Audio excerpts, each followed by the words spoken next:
The fake Bhutanese refugee scam continues to send shockwaves in the country's political fraternity as more high-profile leaders are likely to get connected with the multi-million rupees scandal. In a massive development in the case, former Home Minister Balkrishna Khad was arrested earlier this morning. Another high-profile leader, Tub Bahadur Ramaji, has been on the run ever since an arrest warrant was issued in his name, as experts view that Ramaji's act of running away from the authority only fuels speculations of his involvement in the scam. Good morning, I'm Amar Singh Pradhan, and these are the headlines of the hour. Former Home Minister Balkrishna Khad arrested in the fake Bhutanese refugee case, even as top brass leaders intensify powers to counter investigations on the fake Bhutanese scam. Parliament to conclude discussions on principles and priorities of new budget today. The Finance Minister to furnish answers to queries raised. A Manhattan federal jury finds former US President Donald Trump guilty in the Jean Carroll case of sexual abuse. Trump directed to furnish $5 million to Carroll. And Mumbai Indians thrash Royal Challengers Bangalore at the Indian Premier League to climb to third position. Surya Kumar Yadav back among runs.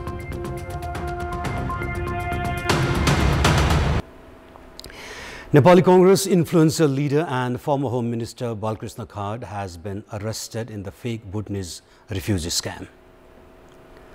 Khad was arrested by a police team deployed from Kathmandu and taken to police range Tegu. Khad's personal aide, Narendra Kesi, has also been arrested in the case. Nepal police have so far arrested 10 individuals for their alleged involvement in the case. We will have more details on the development in our later bulletins. Meanwhile, police have expedited their search for CPML Secretary and former Deputy Prime Minister Tub Bahadur Ramaji, who is alleged of involvement in the fake Bhutanese refugee scam and has remained at large. Ramaji, who had left Arghakhanchi for Kathmandu last week, has remained underground. Police even raided his residence in the capital's Lalitpur yesterday. According to police headquarters, a team of the Central Investigation Bureau has also been deployed for Ramaji's search. Police is investigating the fake Bhutanese refugee scam as an organized crime and is preparing a case also against Ramaji, even if he is not arrested. Tub Bahadur Ramaji's son, Sandeep Ramaji, has already been arrested and is in judicial custody. The former Deputy Prime Minister's close ties with masterminds of the fake Bhutanese refugee scam, Kesab Dulal and Sanu Bhandari, has already come to the fore.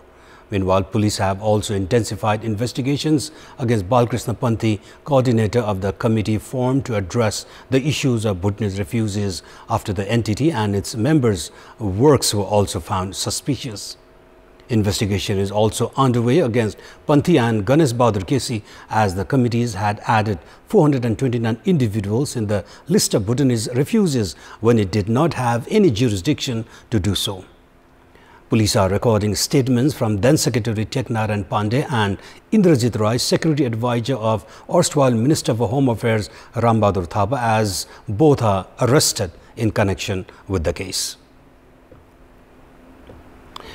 Prime Minister and CPN Maoist Centre Chairperson Pushpa Kamal Dahal, Nepali Congress President Sher Bahadur Deuba and CPN Chairperson KP Sharma Oli held a dialogue at the official residence of the Prime Minister in Baluwatar yesterday.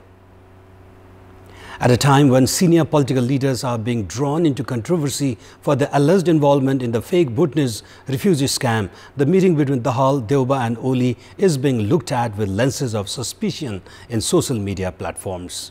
The three top leaders held talks for around an hour and a half at Baluwatar yesterday. There was another round of meeting involving Home Minister Narayan Kaji Shrestha, UML Chair KP Sharma Oli and Prime Minister Dahal late yesterday itself. The official information about the parley has not been released yet. According to the Prime Minister's Secretariat, the three leaders discussed about the Parliamentary Hearing Committee and the bills pending at the House of Representatives. Questions have surfaced regarding if the three leaders are conspiring to protect those alleged of corruption. However, sources at the office of the Prime Minister have said that no one has the authority to pile pressure on a case being investigated by Nepal police. Members of the House of Representatives have urged CPN Secretary and former Deputy Prime Minister Baluwatar to turn himself in and assist in the police investigation into the fake witness refugee scam. Meanwhile, the Parliament is to conclude discussions on principles and priorities of new budget today. Finance Minister Ramcharan is also scheduled to furnish answers to queries raised by the lawmakers later today.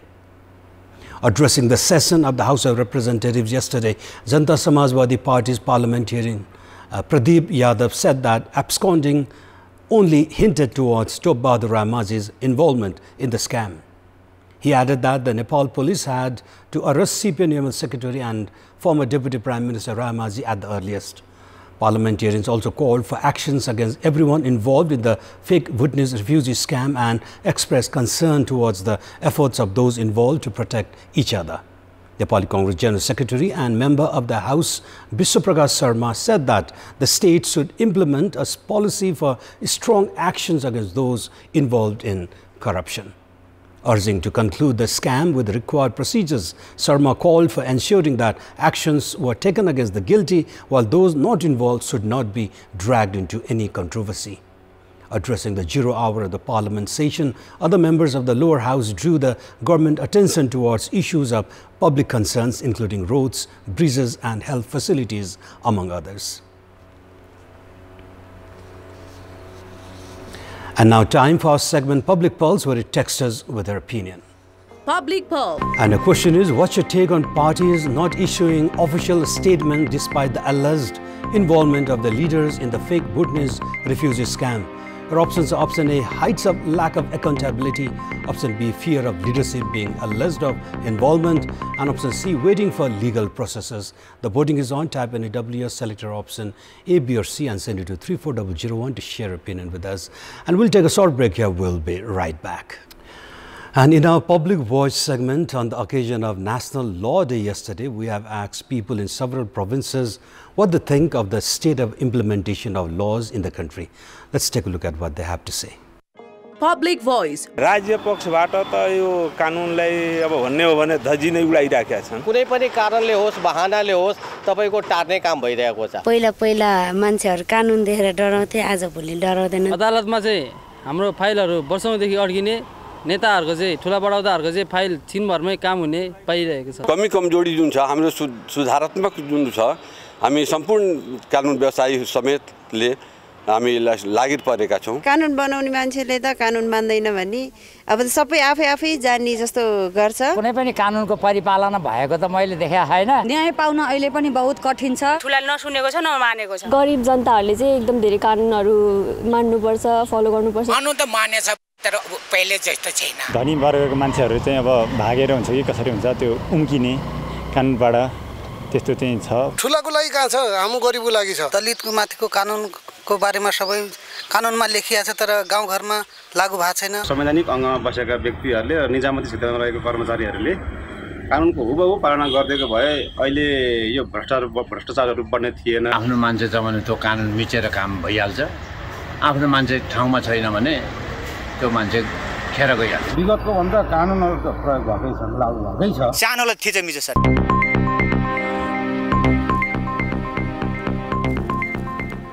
The government had implemented free visa, free ticket provisions some 8 years ago with the intention of relieving migrant workers from financial burden.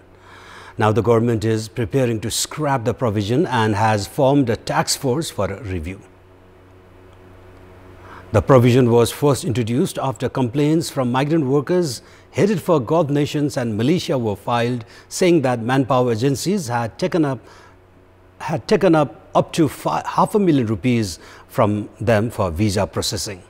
Minister for Labour and Employment Sarat Singh Bhandari has said manpower companies had continued to charge hefty amounts from migrant workers despite the free visa, free ticket provision.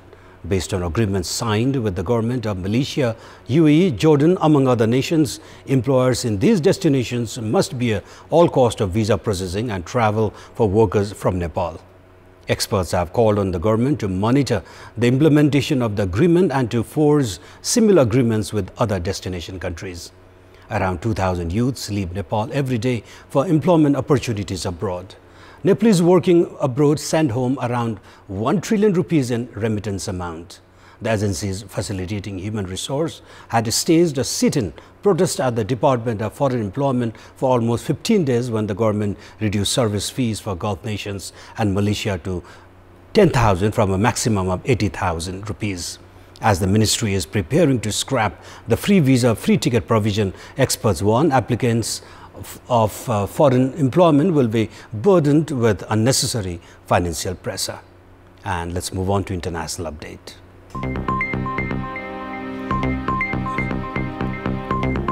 A Manhattan jury in a civil case has found former US President Donald Trump sexually abused a magazine columnist in a New York department store back in the 1990s.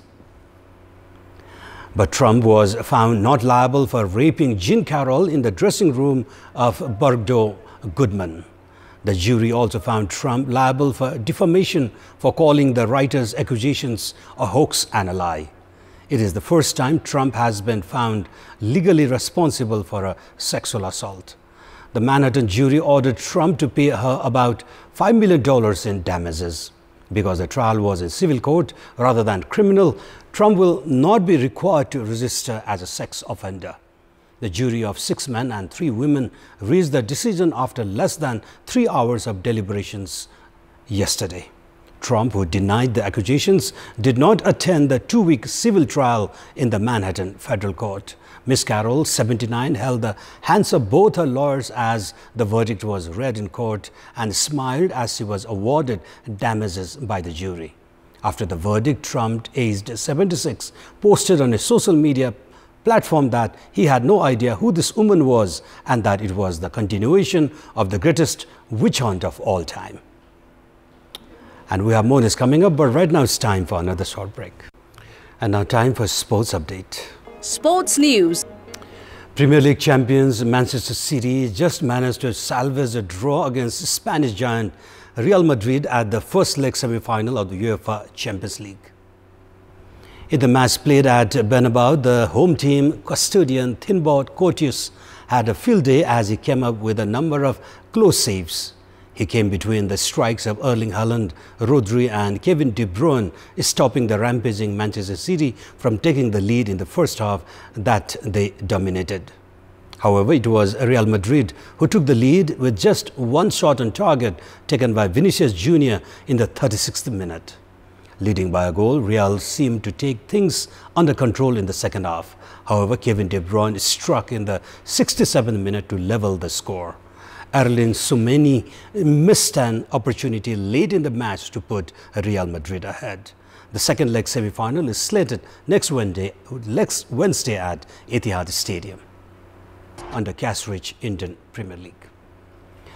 The washout between Ireland and Bangladesh yesterday has helped South Africa's qualification for this year's Cricket World Cup. In the match at county ground Chelmsford yesterday, Bangladesh was sent into bat first as they posted 246 runs for the loss of 9 wickets in the stipulated 50 overs. In reply, when the Ireland innings had reached 3 for 65 runs in the 17th over, rain interrupted. Ireland needed to win this match for a direct qualification in the 2023 World Cup. The no result has helped South Africa, who have earned a direct qualification.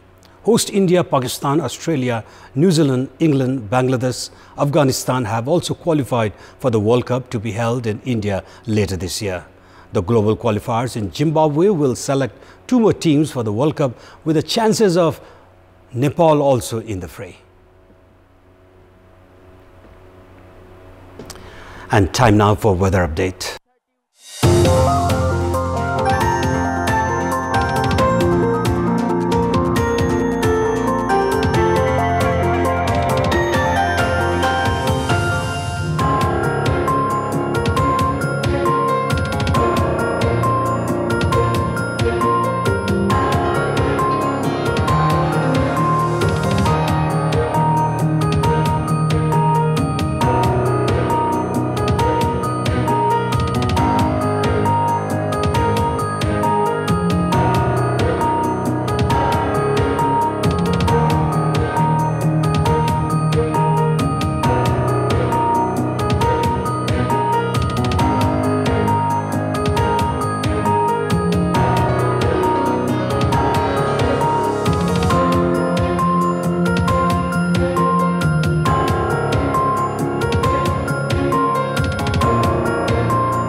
And those were our latest headlines. Our next English bulletin will air at 6 this evening. Have a good day.